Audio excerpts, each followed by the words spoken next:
My name is Noah Ravoy, and I'm going to be speaking about the 22 convention today. That's a convention run by men for women with the tagline Make Women Great Again. It's going to be in Orlando, Florida from May 1st to May 3rd, and some of the speakers there will include myself and tonight's guest, Stefan Molyneux.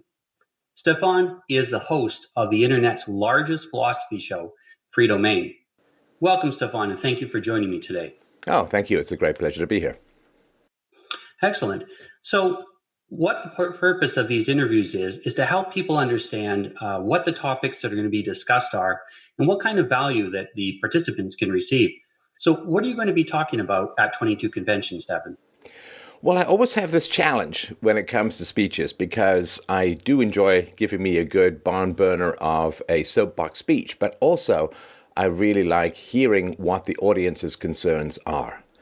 And so I always ask them at the beginning, do you want to make this sort of a Q&A or do you want me to do a speech? Now, most times people do opt for the speech format, which, again, I like, but I sort of miss that audience back and forth. So I think the big challenge is it's every loss of knowledge is an opportunity for wisdom. And the fact is that throughout the West, we have lost masculine wisdom in droves since the 19th century. You say early 20th century, mid 20th century, with wiping out of men during the world wars, with the banishing of men from early childhood education, with the banishing of men from the home, with regards to divorce and just irresponsible parenting on behalf of both men and women.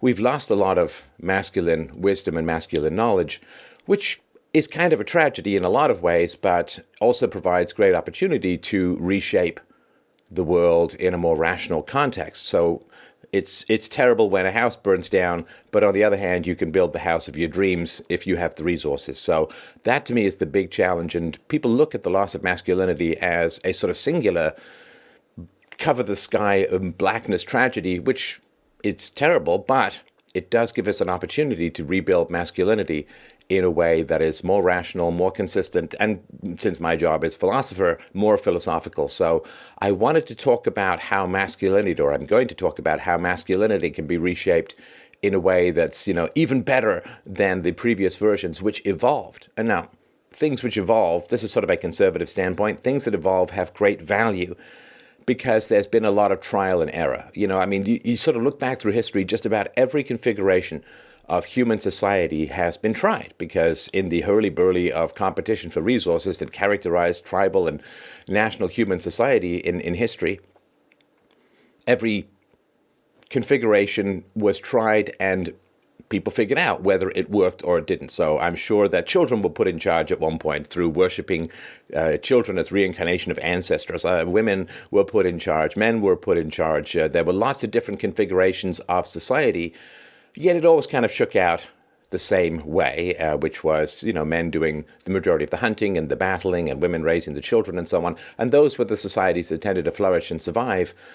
But in the way that human society evolved, it was kind of like I had an aunt when I was a kid, and I spent a lot of time in Ireland in the summers. A lot of my family was there. And I remember going on endless walks with her, which I loved, and I would look at all of the berries and the feathers and the flowers and all of that, and I would say, how on earth did they figure out which ones they could eat, which ones were poisonous, which were good, which were bad? And she said, oh, my child, trial and error, trial and error. And it's like, wow, that seems like now we don't need to. You come across some new plant, you can test its properties scientifically and see if they're edible, but there's all this trial and error that went on throughout human history, and that produces some pretty good stuff, but it's not really the same as a philosophical reinvention of masculinity. And so I'd like to talk about that. And also, I've dated an unfortunate number of not great women, and now I've been married for close to 2 decades with an absolutely great woman, and how I transitioned from, thought to goddess is probably a story that bears telling. Because it's what every man who wants a family hopes to do, is to follow the breadcrumbs to quality femininity and sort of lock it in for the deal, so to speak. So those are sort of the 2 things that I'd like to talk about. And with any luck, I will do also what I did last time at the 21 convention, which is to hold a seminar where it really is straight up Q&A, just sitting around table and jawbone about what the audience is most interested in and most needs from a philosophical standpoint. Yeah, that's one of the things you can't get just from, looking something up online or watching a video, is that interaction with people where you can ask your questions that affect you and have some personal value. Even you can phone into a call-in show as you do, and many people have got a lot of help through those call-in shows. Not just the people that called in, but the people that said that's a lot like my situation. But it's really powerful to see things live. There's a reason why people go to see music live, and why they say it has more of a impact on them. It touches their heart. And so seeing someone speak live, it's going to have a different effect on someone than seeing them online, which is still powerful, but not quite the same thing. Well, and of course, I do really appreciate the fact that you guys at 22 Convention have agreed to allow for and fund the flash pots, the dancers, the confetti cannons, the balloons, all of the stuff that goes into the Molyneux Experience Live. So obviously, the fact that I will be breaking out in a lion bikini cage dancing outfit, all of that's the kind of thing you just don't get from my studio. So thank you. I mean, the audience may thank you or not, but I thank you enormously. Yeah, if you've ever seen a Prince show live, you kind of know what we're going to be doing. So, something along that lines. Yeah, it is interesting too. You mentioned the wisdom of men that's been lost over time, and when you gather wisdom by trial and error, as you mentioned, it tends to suit very well a certain place and time. And when it's not based on universal principles, when things change, then you might end up following a path that wasn't working before. For example, being adverse to risks made a lot of sense when we lived in a super risky society where, you hunt the wrong way, you're going to get trampled. Nowadays, incremental failure is how we get success. You want to learn to read, it's incremental failure. You want to learn to be good at a job. Most careers require a lot of incremental failure on your way to success. And so the mindsets have had to change with that. And there's, I meet a lot of people that say, I'm unable to face minor failures, and that prevents me from bigger successes. But that mindset might have worked in another time and place. And so, as you mentioned, basing on philosophy, basing on universal principles really helps. Unfortunately, a lot of this has also been obscured, and in the absence of good ideas, lots of ideas flourish. Well, and the reality is as well that I just talking about this on Twitter last night, that women tend to be worrywarts. And there's nothing wrong with that. I mean, because women traditionally were in charge of early childhood, and toddlers wobbling around on unsteady legs around wild animals and cliff edges are just constant death magnets. So women are constantly concerned and worried about things. And of course, because women tended to be the nurturers of the sick, they were concerned about every sniffle and every stumble and all of that. And anybody who's watched sort of failed videos with a woman in the room, the guys are laughing and the women are like, oh, he could have broken his neck, kind of thing, right? And this is a generality, but it's kind of true. And so what happens is, because of that hyper caution that's around the 0 to 7 years scenario of raising toddlers, men who grow up without fathers end up with an elevated sense of risk and danger and end up very cautious in the world. But because men have a desire to hunt and fight and explore, they end up going to a safe, imaginary, dangerous environment, so to speak, which is generally video games. Not even sports usually, but video games. And so this, I think, because we want challenge, risk, combat, victory, defeat, and all that kind of good 300 Sparta stuff, we are drawn to that, but because we've got an attenuated sense of risk and danger, we try to do it in an enclosed, safe, pixel-based environment, which satisfies to a very sad degree our desire for lust and glory and contest and conquest, but doesn't give us anything at the end other than a lot of wasted years. Like I did a call-in show last night with a woman whose husband has spent 10 years in not working, playing video games all night, arguing on the internet, and sleeping all day. And that's not good. That is not the way that things should be playing out for men. But of course, the devil is not just in the details, the devil is in the distraction. Because what happens is you get this sense, it's sort of like pornography, like you get this sense, oh, wow, I have a sexual relationship. No, you don't. Oh, look, I'm achieving things. No, you're not. It's just on screen. And then what happens is because you get this drip sense of achievement and sexuality, you don't go looking for the real thing, and then you lose out on that skill development to the point where, I mean, a lot of my friends, I grew up with a single mom. I grew up in a single mother environment. I called it the matriarchal manors, just this rent-controlled, cheap-ass apartments with a lot of single moms. And some of my friends, when I was young, they didn't go through that. They didn't run the gauntlet of just asking girls out when you're in your teens and being rejected and trying to figure out where you land in the sexual pecking order. Everybody wants to be at the top, but you should start at the top and work your way down until you can get some dates. And those who went through it, I know now that I'm in my 50s, I've sort of seen the long arc of this storyline. The young men who did pursue that horrible experience of asking girls out and all of that, a lot of them were encouraged either by older brothers or other males that might have been around.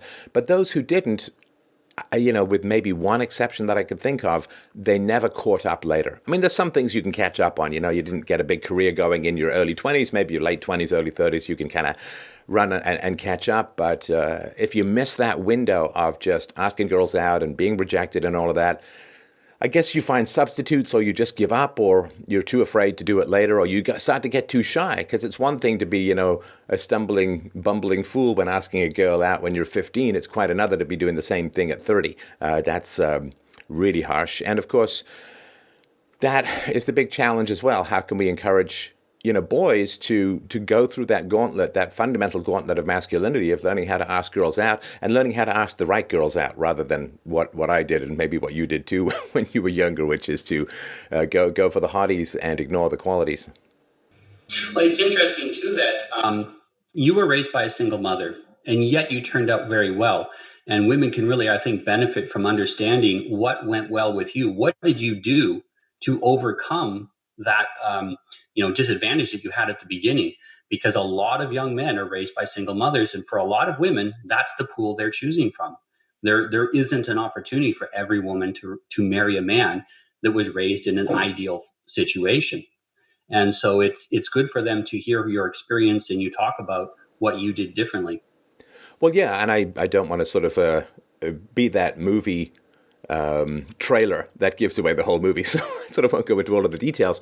But, and the funny thing too is that not only was I raised by a single mother, but my primary philosophical influence when I was in my teens was a woman, was Ayn Rand, the Russian-born writer and philosopher, novelist and philosopher.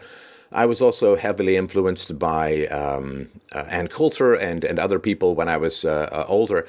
And so I've had a lot of sort of female influences, but philosophy is kind of a masculine pursuit in general, for a variety of reasons we can get into perhaps another time, but it's kind of a sausage fest, frankly, if you look back at sort of the history of philosophy. And so that has been very, very helpful. And the other thing, too, is that if I'd have had the male influences in my life that my immediate family provided, I don't think I would have actually done as well, because it's one thing to get no impression of masculinity. It's quite another thing to get a bad impression of masculinity. It's one thing to be a clear glass of water. It's another thing to be water with something bad tasting in it, because that's really kind of impossible to get out.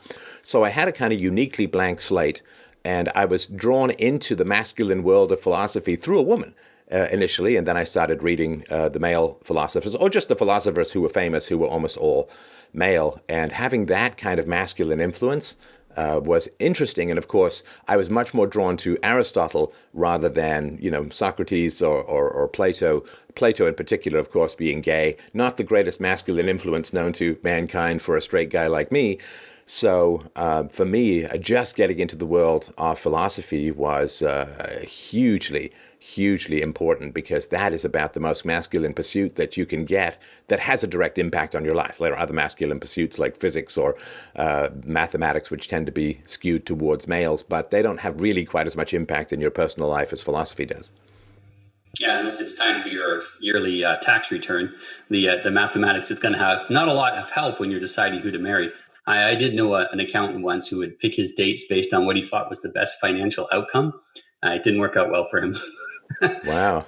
Yeah, I mean, most men objectify women according to their physicality. The fact that he would objectify women according to their bank account is striking, and that's just another example of trying to use expertise in the place of instinct. Because when we don't have instincts that serve us well, we tend to overthink things, which is like trying to win the Daytona 500 in first gear. You know, like you're going to burn out your motor because you're using the wrong equipment for the wrong task. And the challenge, of course, when your instincts are pointing you in the wrong direction. Like we know that young men who grow up without fathers have problems with promiscuity, they have problems with addiction, so their instincts are kind of pointing them in the wrong directions. They tend to have heightened and over-attaching sex drives, and so your instincts are kind of pointing you in the wrong direction. So the way that you try to compensate for that is to overthink things in the opposite direction, which leaves you kind of paralyzed. Like you're pushing back against a lawnmower that might run you over. It's like, okay, well, you're just kind of stuck there because the lawnmower, like your sex drive, ain't running out of juice anytime soon. And you're just stuck there in opposition to yourself. So for me, the big challenge was to try to find a way to float the abstractions down to my instincts, down to my gut, down to my, the manly center of your manliness or whatever you want to call it. And the same thing would be true for women, of course. And that's why, for me, the relationship between abstract reason and the deepest emotions is just about the most fascinating thing that there is, because I didn't want to live a life where I set up my intellect in opposition to my emotions. In the Greeks, this was sort of the Apollonian versus Dionysian. Dionysus, the god of wine and sex and instincts and impulse and so on, and Apollo, the god of reason and abstractions and the sort of higher self and all of that. I don't like the mind-body split. I really dislike the mind-body dichotomy where your reason leads you one way, but the devil of your flesh leads you in the opposite way, and you spend your entire life in battle with each other. No. I'd rather be battling evildoers and the powers that be than fighting myself over my instincts. So trying to find a way to get reason and emotion to line up like salmons in a swift current was the big challenge for me, and that's one of the reasons why when I do my call-in shows or when I do my seminars, if people bring up very sort of emotional or deep or passionate or personal topics, I'm like, yeah, that's entirely within the realm of philosophy, because philosophy is not supposed to set up these spears angled against the horses of your nature and this have you fight yourself forever. That's just a way of paralyzing yourself and letting the powers that be ride roughshod over the whole world. Yeah, absolutely. It paralyzes you. It's very often at the root of a lot of people's lack of motivation is that dissonance between their emotions and their reason and their rationality. Thank you very much, Stefan. Well, listen, thanks a lot for the questions. Again, I want to lift the skirt a little, not do the full Monty. So I just wanted to remind people, please come out to the 22 convention in Orlando, Florida, on May the 2nd to the 3rd. I will be there. I'll give a speech. I'm sure we'll be getting into seminars and Q&As, and I love to sort of sit down and break bread and chat with men about what's important to you. I'm a lovely guy, up close and personal, just as I am on the internet. So please go to the website link I will put below, fdrurl.com/22. That's fdrurl.com/22 to get your special invite to the 22 convention. I promise you it will be well worth your time and well worth your money and well worth your effort, and will be something that you will remember for a long, long time, and might be one of these things that pivots your life in a much, much better direction. And isn't that what we're all looking for? Thank you so much for your time. It was a great pleasure. Thank you very much, Stefan. Have a great day.